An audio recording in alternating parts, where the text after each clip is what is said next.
If you're watching this video, you're likely thinking about quitting something and probably finding it hard to make a decision. And the idea of quitting something is causing you a lot of anxiety. It's driving you a little crazy.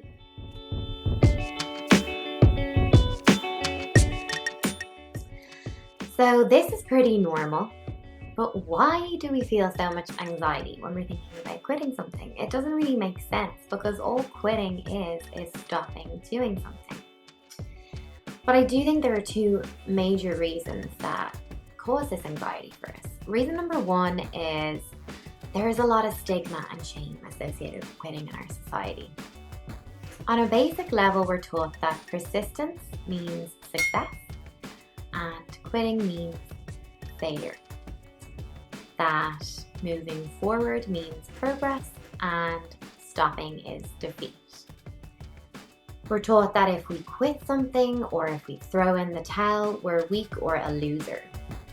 So essentially all this anxiety you're feeling is coming from your fear of how you'll be judged externally, from the people around you. It could be your friends, your relatives, your colleagues, anybody outside yourself. It's your fear, essentially, of how you'll be judged because you quit something. You've committed quitting. The second major reason is known as the sunk cost fallacy. It was coined by behavioral economists, and it's a psychological trap that many human beings fall into at some point in their lives. Basically what it is when people continue to invest time, effort, or resources into something that isn't working simply because of the amount of time, effort, or resources that has already been invested. It can happen in all facets of our life, big or small. So like a small example would be you've bought a book or you're watching a film, you're not enjoying it, but because you've either paid for it or you've invested like an hour of your time into it, you continue to watch the film or read the book. I'll give you an example. In my own life, I went to see the movie It recently, and I knew after 20 minutes, I didn't enjoy it, but because I paid for it, I bought popcorn, I'd already invested a bit of time. I was like, well, I suppose I'll watch it to the end. But what doesn't make sense is that you're not enjoying it, so you're just investing more of your time into something you're not enjoying. And then it can apply to, bigger things in your life, like relationships. People stay in relationships way longer than they should. And usually again, it's well, I've been with this person for 10 years. I've invested so much of my time. They know me so well. I'd have to start all over again. And it's basically this fear of all the time you've invested into it. But you're missing the bigger point, because you can continue to invest your time into this relationship, but if you're unhappy, it's ultimately futile.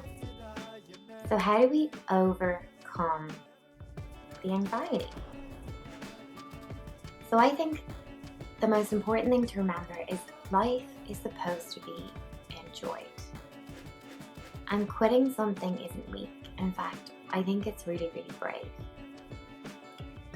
We evolve and change as human beings. So something you may have chosen when you're 18 may no longer align with your desires or who you've become at age 25, whether that's a job, a relationship, or some other project you've invested your time in. We change.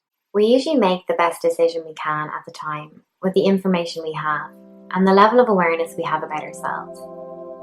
It's the brave choice to quit something that no longer aligns with who you are, because you're staying true to your internal self and the guidance it is giving to you in the face of intense external pressure. In the end, you're the one who lives with your decisions, and pleasing others may reduce the perceived anxiety of being a quitter, but eventually it'll destroy your soul if you continue something you do not want to do. Because you're continually saying to yourself, what I think doesn't matter, how I feel isn't important, I don't trust myself. Sometimes you feel in your gut that the path you thought you were meant to take is wrong for you. And I think it takes a lot of courage to admit that, even to yourself, let alone to the rest of the world. Sometimes you have to leave that path and find a new one. Or if there isn't a new one obvious to you, create a new one. Believe in the unseen and opportunities will open themselves up to you. I'm not saying that if something doesn't feel right or instantly work out that you should give up on it straight away. Carrying on is also really brave. Embrace uncertainty and remember that life is supposed to be enjoyed.